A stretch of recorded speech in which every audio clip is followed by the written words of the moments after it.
Chapter 1: Hobbit House of Cuernavaca, Shire. A pole house relies on large poles that reach deep into the ground foundation to provide vertical support upon which the structure is built. The concept of pole buildings was developed in the 1930s as an alternative to building methods requiring lots of labor and workers. Not surprisingly, the pole method is widely associated with barns and other structures found in less populated rural settings. On the other hand, a pole house design can willfully excuse all unnecessary and distracting interactions. It can be a personal choice of creative solitude that is also practical. One shrewd human, armed with vision and some hand-drawn fever sketches, can build a 2.5-story house on some recycled telephone poles with little to no extra labor. A dream canvas upon which internal conflicts might be worked out through a carefully attentive series of therapeutic architectural fantasies. This story begins this way. This project has such a structure. In the visage of the Hobbit House, whether acquired in person or by way of a Zillow off-market listing, an inevitable make-believe begins. It was bespoke before bespoke, and it's green before green was cool, as the listing reads. It is a handcrafted stucco, glass, and wood-framed pole house shrouded in the shade of a once funky urban shire called Cuernavaca. Cuernavaca loosely translates cow horn, presumably a nod to the University of Texas at Austin mascot, the Longhorn. Finished in 1987, the Hobbit House has 2 adjacent living spaces, one tiled and one sunken and carpeted. From the sunken space, a wall of windows and French doors open to a massive balcony overlooking uneven terrain and an organic garden. There's a spiraling case of handcrafted pecan stairs that wind to a floor of 2 bedrooms. Each of the main floors has a bathroom, and each has a unique, cave-like shower with smoothed, rounded surfaces of stucco, random patches of symmetrically arranged tiles that give way to floral tile mosaics. The tile-lined openings are oval and interable by large, rounded steps that continue in mosaic. There's something called Dahanas tile covering the first floor. That is something worth getting specific about, and a topic about which an entire book could be written. These rugged, gorgeously hued, locally sourced handmade ceramic floor tiles were made the year I was born. Everything about the place, all 1,732 square feet of it, continues in motivic and mosaic waves of whimsy and intention to this very day. The swirling waves of our lives came to coalesce and stucco there. That was the plan. Yes, it was a fantasy. And as in any decent open-world fantasy video game, in the tender moments just before dreams awaken, fate flips the bird. Big bosses with hidden agendas, prideful ambitions, and predictable movesets swoop down from castle stoops as obstacles we now must overcome. Obstacles we must overcome to beat the game. The Hobbit House is a through-composed home with egg showers. A morning shower in the Hobbit House incubated the possibility of each new day. And each new day we were reborn into a world that did not change. And the Hobbit House has a half story. In the center of a flyover walkway suspended above the upper living area was a small secret half ladder that unfolded into pecan scaffolding to a small stargazing deck. Jeff, the dream builder landlord, had more story to tell.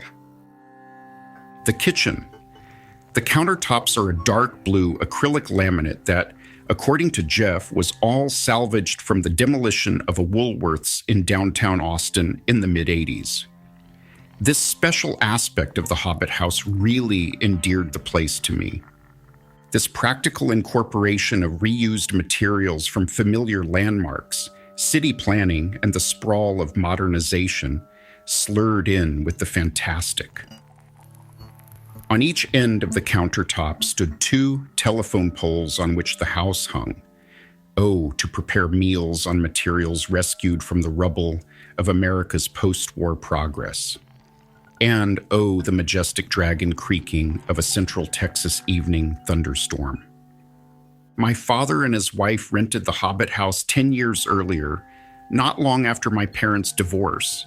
And when I learned it was on the market, I drove Marie, my wife at the time, and our son John Henry from San Antonio, where we were living, to see the place.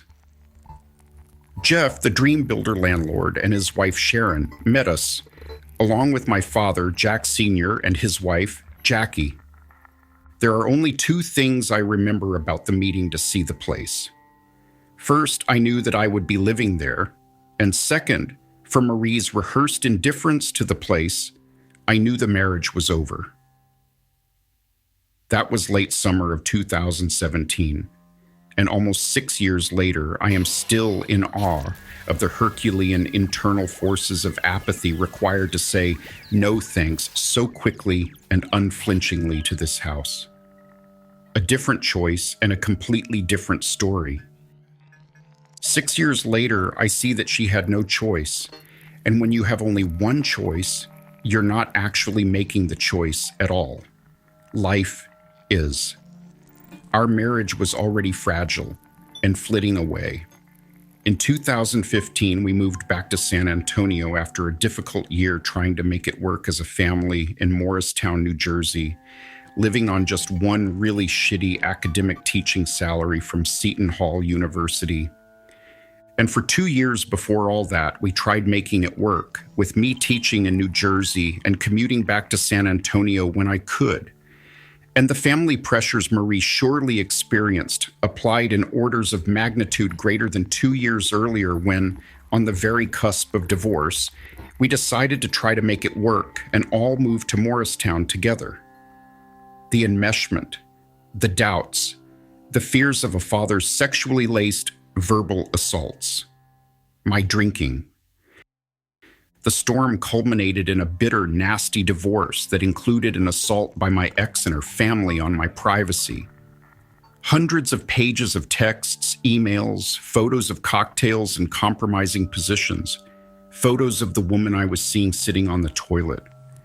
All kinds of receipts, Asian massage parlor web searches, and tons of attorney-client privileged divorce documents, all accessed through an iPad, printed and collated in a neat, organized stack taller than a ream of paper on a large oak table at our divorce mediation. I was kind enough to leave behind an iPad for Marie and John Henry when I moved to Austin and into the Hobbit House. I was also exactly fucking stupid enough to not password protect it. That was the first of 2 hurricanes that would strike creakingly in the night and test the might and strength of 2 telephone poles west of Austin, the other being the death of my daughter, Lucy. Really, the Cuernavaca Shire isn't funky anymore. It's clear from driving around in it that the groovy, few and far between places like the Hobbit House represent a distinct and relatively short period in Austin's sprawl. Most all the space between them has been filled in with an assortment of generally uninspiring homes and the occasional McMansion with way too many columns that don't support shit. Like point-and-click stock game design assets dragged into a gaming level started for PlayStation 2 and finished for PlayStation 5. As a footnote, there actually is a house in the Shire of Cuernavaca that one would find more aligned to houses in Tolkien novels. It's got all kinds of molded round attached components and trees and so on. It's bone white and looks more like an H.R. Giger take on Middle-earth living.